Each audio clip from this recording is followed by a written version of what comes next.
24 hours inside Leavenworth lockdown. What really happens behind those stone walls? When Leavenworth goes into lockdown, time stops.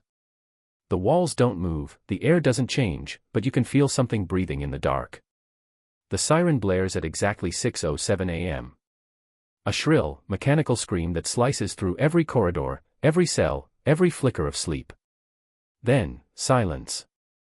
That's how it begins, the sound that means something went wrong. Inside Leavenworth, lockdown isn't rare. But it's never routine.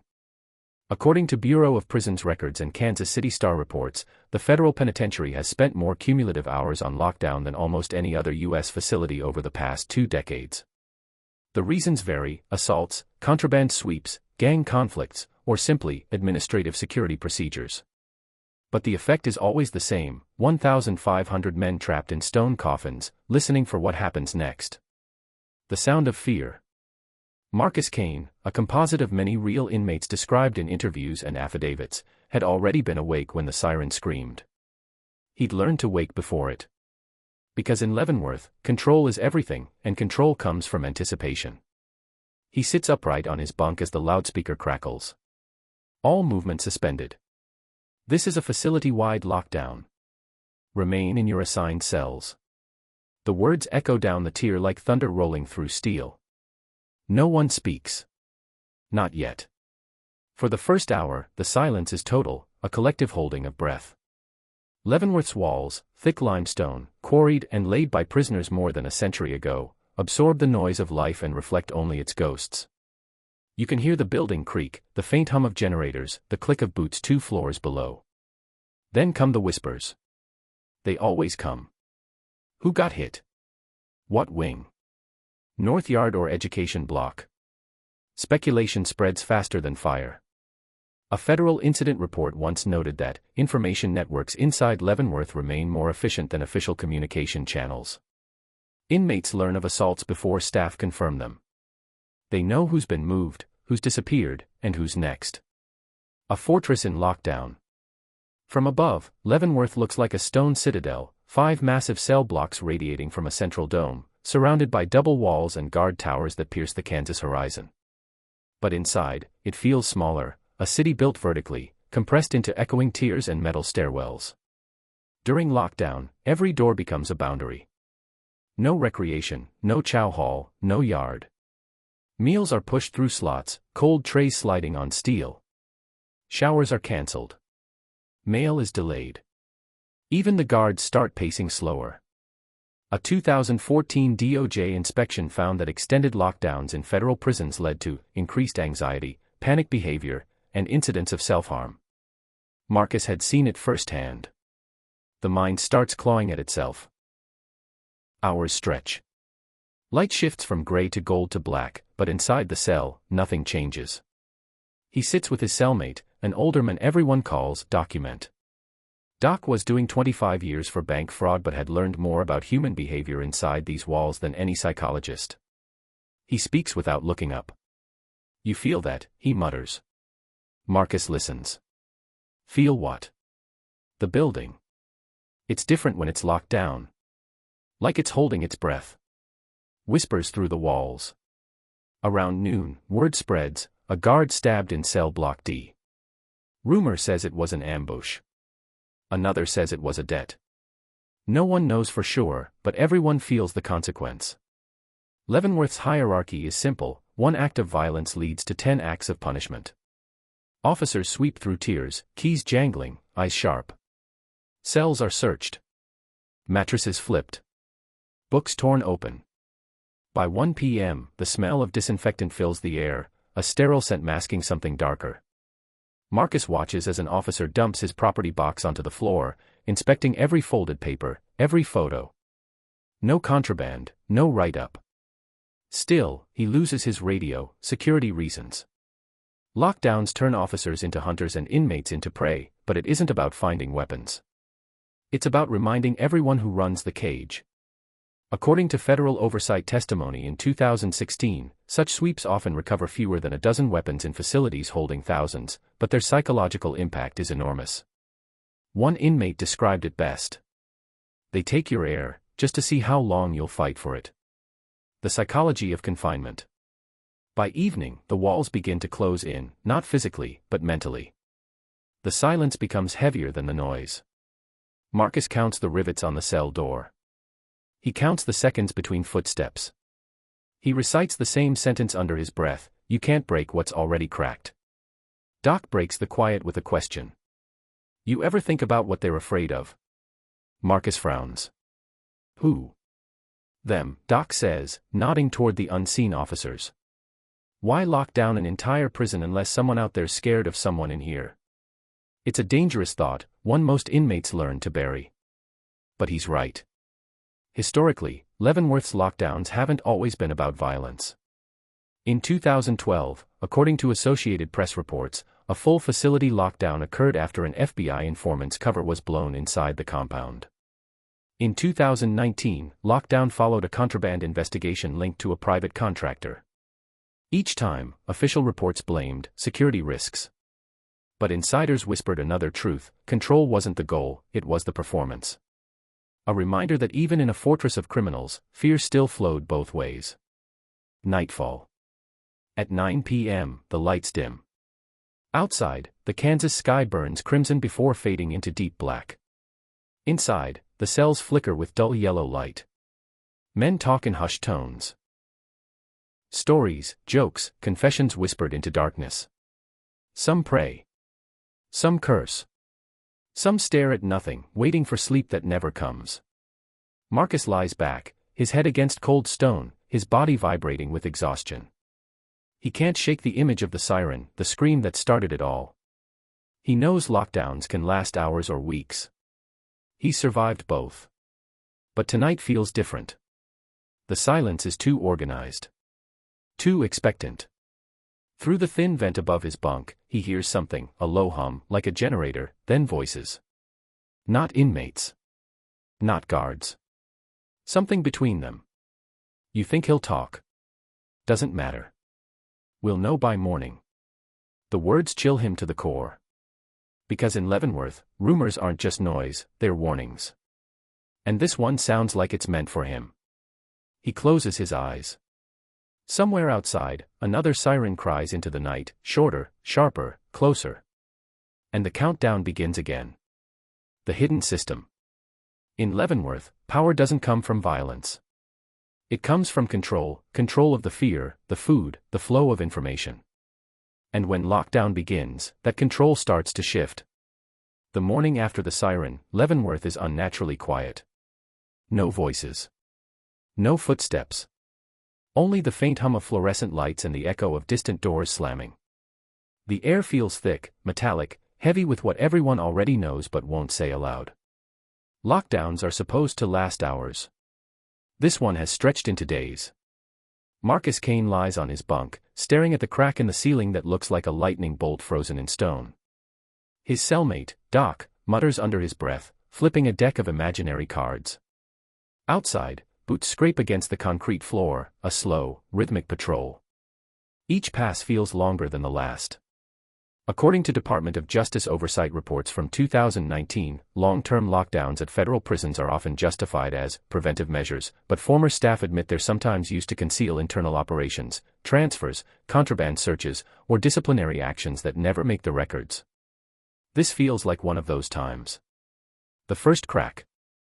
At 10 a.m., a tray slides through the slot, cold oatmeal, powdered milk, and something that looks like toast. Marcus doesn't touch it. He's listening again. There, faint voices in the tier below. Someone's arguing with a guard. Then the thud of a baton, a muffled groan. A door slams. Silence returns. Doc exhales through his nose. Sounds like they're clearing the tier, he says softly. For what? Marcus asks. Doc shrugs. Maybe for who? It's the kind of answer that means everything and nothing. Because in Leavenworth, explanations are currency, traded, never given. The network in the shadows. Every prison has an invisible hierarchy. In Leavenworth, that hierarchy operates like a shadow government. At the top are the shot callers. Men who control communication across blocks through coded messages, hand signals, and sometimes, corrupt intermediaries. Below them are the runners, inmates who move quietly between work details and maintenance units, carrying whispers disguised as casual conversation. According to Federal Bureau of Prisons internal memos leaked in 2015, staff had identified more than a dozen unofficial command nodes within Leavenworth, inmates who effectively managed cell assignments, food trades, and even the black market economy behind the walls. They did it all without phones, internet, or freedom. Just human networks. Marcus had once been part of that system. He knew how it worked, how notes written on toothpaste foil were passed in food trays, how coded phrases were sewn into laundry tags. Control wasn't about muscle. It was about movement. But in lockdown, movement stops. So whoever still manages to communicate, that's who's really in charge. The message. By afternoon, a guard named Rivera, tall, stone-faced, stops by Marcus's cell. He drops a folded piece of paper through the food slot. No words. Just a stare that lasts 1 second too long. Marcus waits until the footsteps fade, then unfolds the note. A single line, written in pencil. They're not looking for weapons. They're looking for evidence. He reads it twice. Doc peers over his shoulder. What's that supposed to mean? Marcus shakes his head. It means somebody in blue is about to fall. The term blue doesn't mean inmate. It means staff. When a correctional officer is under investigation, it rarely stays quiet for long. The corruption pipeline. According to federal court filings in United States v. Cantrell, 2018, multiple officers at Leavenworth were indicted for smuggling cell phones, drugs, and even alcohol into the facility, part of a contraband ring that had operated for years. The case revealed what inmates had always suspected: the system wasn't just corrupt, it was organized. Marcus had seen signs before: sealed boxes delivered to the kitchen under maintenance labels, guard shifts rearranged for no reason, and new inmates arriving during lockdown when all transfers were supposedly frozen. Now, with the prison sealed, someone must be cleaning house, covering tracks before investigators show up. He folds the note and slips it into his mattress seam. If Rivera got caught passing that message, he'd be finished. If Marcus got caught with it, he'd disappear. Pressure rising. By late afternoon, the heat inside the cell becomes unbearable. No airflow. No movement. No idea what time it really is. Somewhere down the tier, a man screams, the long, broken sound of someone losing his mind. Metal bangs. A guard shouts back. Then more silence. Doc wipes sweat from his forehead. Lockdown ain't about punishment, he says. It's about patience. They wait till you break yourself. Marcus doesn't answer. He's watching the door. He knows that scream wasn't random. It's distraction, a signal. And if the patterns haven't changed, that means something's happening elsewhere in the block. The sweep. At 7 p.m., floodlights blaze through the corridors. A convoy of officers moves down the hall, body armor gleaming, radios hissing. Search teams. They open cells one by one, tearing through property, scanning vents, tapping walls. Marcus stands still as they reach his cell. Rivera's there, too, eyes hollow, lips tight. He doesn't meet Marcus's gaze. A captain steps forward, holding a small, handheld detector, a metal wand used to scan for hidden objects. The device hums over Marcus's bunk, then the floor. It beeps. Lift it, the captain orders. Marcus kneels, prying up a tile. Nothing but dust and darkness. Still, the captain writes something on his clipboard. Cell to be rechecked, he mutters. The team moves on. Doc exhales. They're fishing. Marcus nods. Yeah. But not for us. The real target. Hours later, when the lights finally dim again, the truth surfaces, whispered through vents and drains. A senior officer, unnamed, but rumored to run the commissary distribution, has vanished. Taken out through the back gate during the sweep. No announcement. No paperwork. Just gone. It spreads fast. Everyone knows the rule: when a guard disappears, the system's cracking from the inside.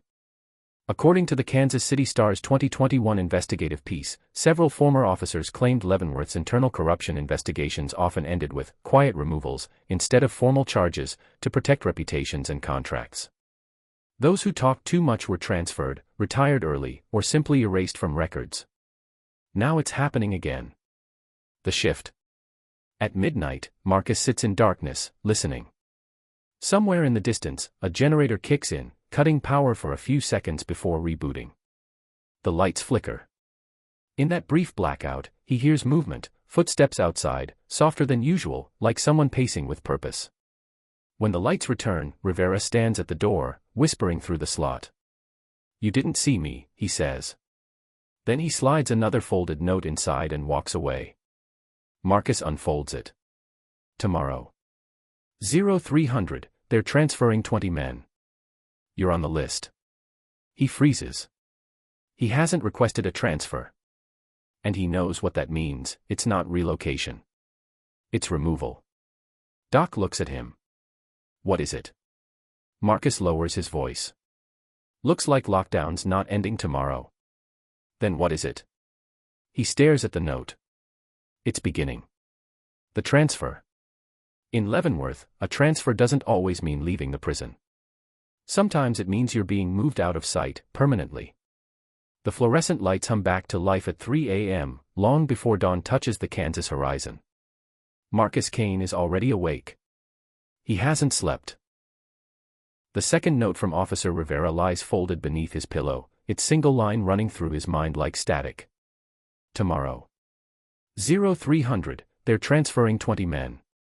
You're on the list. He sits up, heart pounding in rhythm with the distant footsteps echoing through the corridor.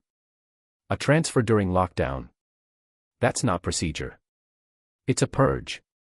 From his bunk, Doc squints in the half-light. You ready? Marcus nods slowly, though he's not sure what he's ready for. You ever seen a transfer this early? Doc shakes his head.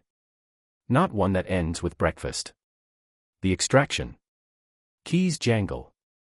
Boots scrape. Doors open, metal groaning like the building itself is protesting.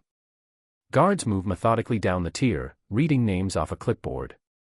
Each one they call steps out silently, hands behind their back, shackles clinking like a grim symphony. Marcus listens. 5 names. 10. 15. Then, Kane. Marcus. The voice is flat, mechanical. He stands, every nerve on fire. The guard doesn't meet his eyes, that's how Marcus knows this isn't a routine move. They cuff his wrists, chain his ankles, and lead him into the corridor. The air outside the cell smells of oil and bleach. Floodlights from above paint everything in harsh white.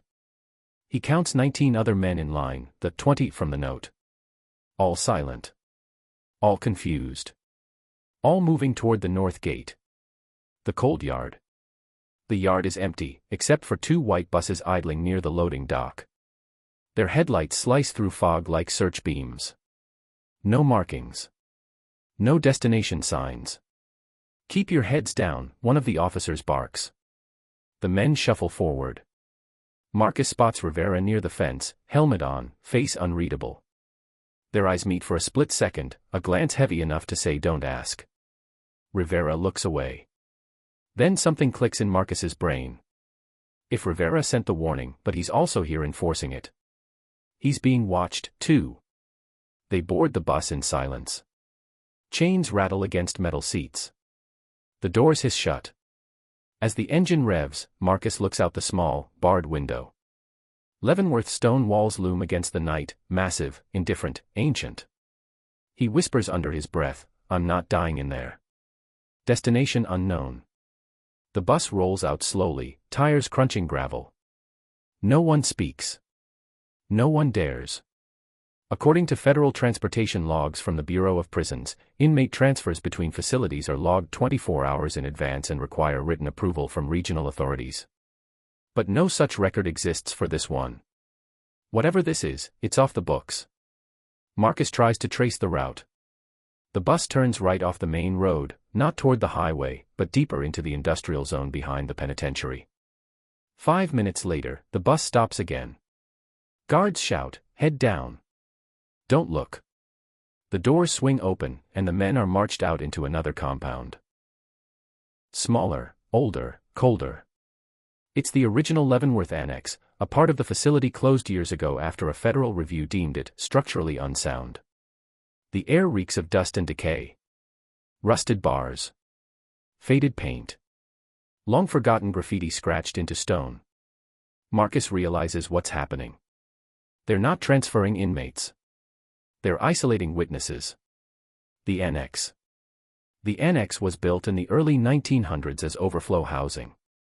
After decades of riots and neglect, it was shut down, at least officially. But according to a 2017 Department of Justice audit, parts of it remained operational for temporary holding and investigative segregation. That's bureaucratic language for where they send you to disappear. Guards divide the men into separate cells, 6 per wing. No explanation. No paperwork. No numbers on the doors. Just cold concrete, flickering lights, and silence. Hours pass. Then footsteps. A different set this time, slower, heavier. A voice follows, muffled but clear. These 20 are the list. Confirm the files and close it out. Marcus presses his ear to the door. He can't make out the reply, but he hears papers rustle and something metallic snap shut. He knows that sound, restraints being double-locked. They're not transferring inmates. They're covering evidence. The real operation. Later that morning, a distant commotion echoes through the annex, shouting, boots running, a single gunshot. Then silence again. But this time, the silence feels final. Marcus's mind races. If the corruption investigation he'd heard about is real, then this transfer could be cleanup, silencing anyone tied to the smuggling network, inmate or officer alike. He remembers Rivera's last words before the lockdown. They're not looking for weapons. They're looking for evidence. Now he knows what that meant. The evidence isn't paperwork. It's people. An unlikely ally. By evening, the sound of keys again. The door swings open. Rivera steps inside, alone. He looks worn, eyes darting toward the cameras in the corner. We don't have much time, he whispers. What's happening? Marcus asks. Rivera hesitates, then exhales. The Inspector General's people are coming. Someone tipped them off about the contraband ring. They're pulling files, moving inmates, anything to erase connections before the feds get here. So why move us? Because you're witnesses. Or suspects. Or both. Marcus stares at him. And you? I was supposed to keep you quiet. The silence between them feels like a blade. Then Rivera slides something small onto the bunk, a folded envelope. Inside is a copy of the delivery logs, he says. Food shipments, commissary, all of it. Names you'll recognize. He pauses. If I don't make it out, make sure someone sees it. Before Marcus can respond, Rivera steps out and locks the door. His footsteps fade, swallowed by the hum of the lights. Marcus opens the envelope. Inside are scanned forms with initials, dates, and one name circled in pen, Warden T. Hensley. The breaking point. Hours later, the power cuts out across the annex. The lights die. Then the sound of generators sputtering and failing. Panic spreads like wildfire. Men pound on doors, shouting, demanding answers. No one comes. Through the vent, Marcus hears a voice, panicked, desperate. They're clearing it. They're clearing the whole block. Then, another gunshot. 2 more. Screams. The air smells like gunpowder and fear. Marcus grabs the envelope, shoving it under his shirt. He pounds on the door. Rivera. No answer. Just chaos outside. According to multiple historical reports, riots and violent cover-ups during lockdowns have occurred at Leavenworth before, including one in 1995 where entire blocks were cleared during a contraband sweep that later led to multiple internal investigations. History, it seems, is repeating itself. The escape within. The chaos doesn't last long. Within an hour, the sounds fade. When the power finally returns, the corridor is empty. No guards. No movement. Just the faint smell of smoke. Marcus checks the vent again.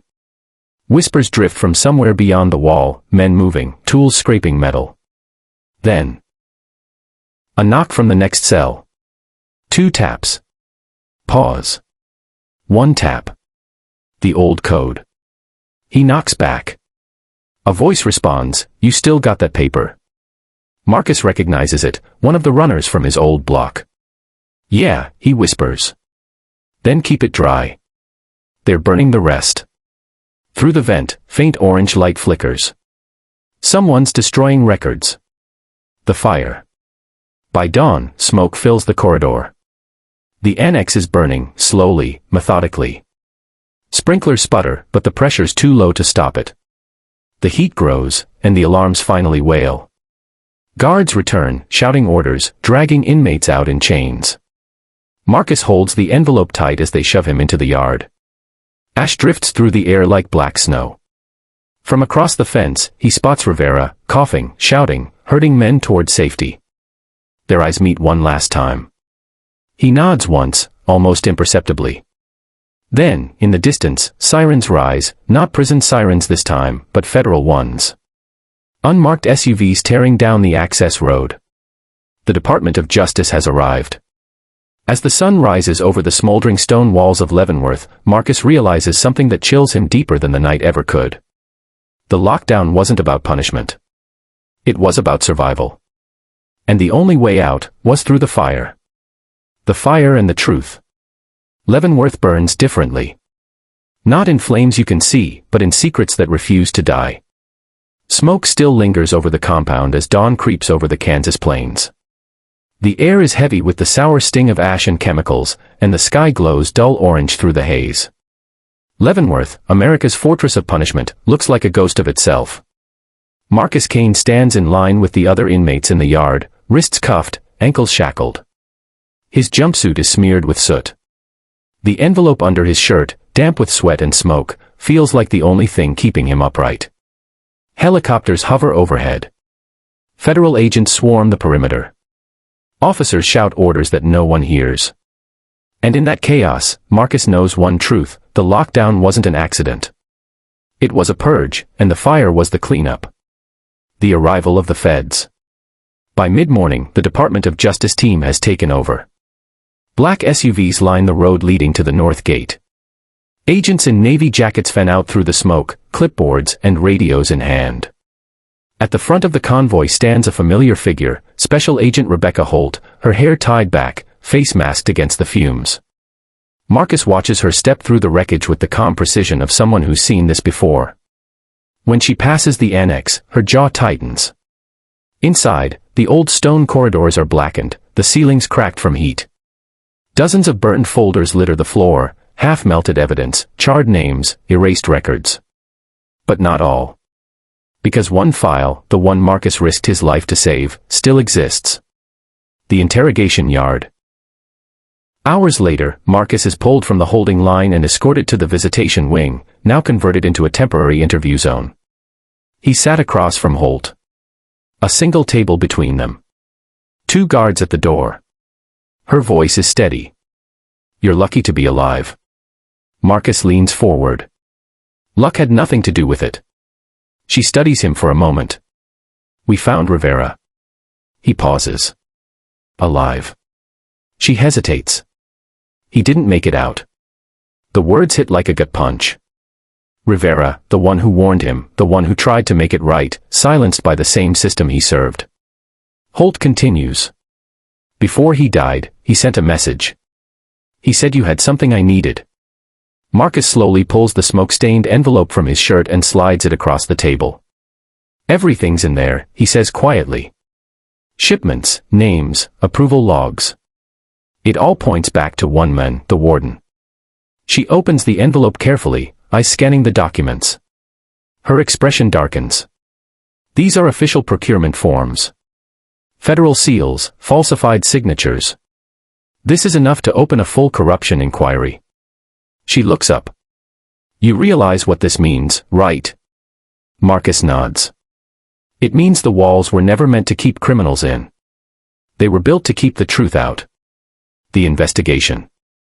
Within days, Leavenworth becomes the epicenter of a national scandal. News crews crowd the front gates. Headlines flash across every major network. Federal probe targets Leavenworth prison corruption ring. Evidence points to high-level cover-up inside U.S. penitentiary. Court filings, leaked through anonymous sources, confirm that multiple staff members, including senior administrators, are under investigation for smuggling contraband and falsifying records to conceal misconduct during lockdown operations. According to official DOJ press statements, investigators uncovered financial links between supply vendors, private contractors, and internal staff, a network designed to profit from chaos.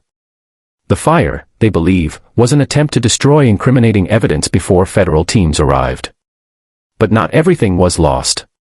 Because Marcus's envelope, the one pulled from the flames, becomes Exhibit A. Marcus's choice. Weeks pass. Leavenworth reopens slowly, one block at a time. The charred annex remains sealed, a monument to the day the prison burned itself clean. Marcus sits alone in the education wing, once again surrounded by stone and silence. He's been offered a deal, cooperation in exchange for sentence reduction. Testify against the warden and the officers, and he could walk free within a year. Doc, his old cellmate, sits across the table, quietly folding a newspaper. "You really gonna do it?" he asks. Marcus shrugs. "I've spent half my life watching men rot for telling the truth. Maybe it's time someone lived for it." Doc chuckles. "You talk like a freeman already." "Maybe I am," Marcus says softly. For the first time. That night, he can't sleep. The sounds of the prison, distant footsteps, murmured voices, the low hum of lights, all feel different now. For once, they don't sound like control. They sound like surrender. The testimony.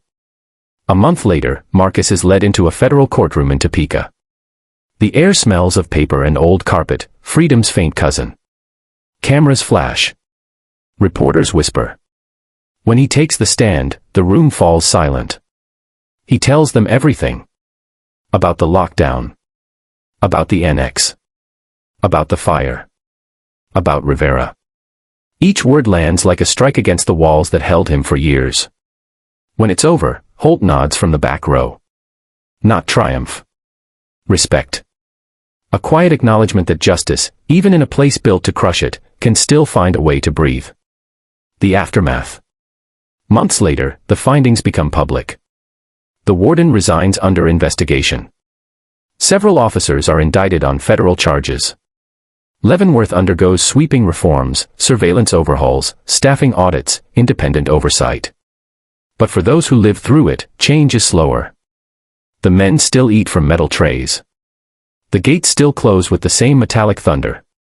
And the walls still whisper when the lights go out. As for Marcus, he's transferred to a minimum security facility in Colorado.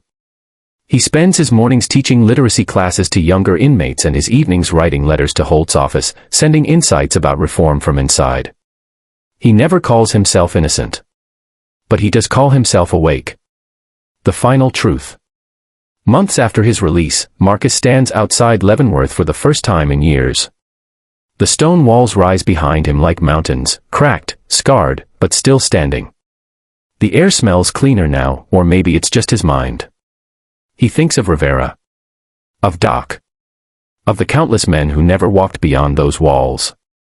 Then he looks at the horizon and says, mostly to himself, "You can't build a cage big enough to hold the truth. It finds its way out. Always." He turns, walks down the dirt road toward the morning light, and disappears into the mist, leaving the fortress to its ghosts. Leavenworth taught America how to punish. But in the end, it also taught us something else. That even behind stone and steel, truth is the one thing they can't lock down.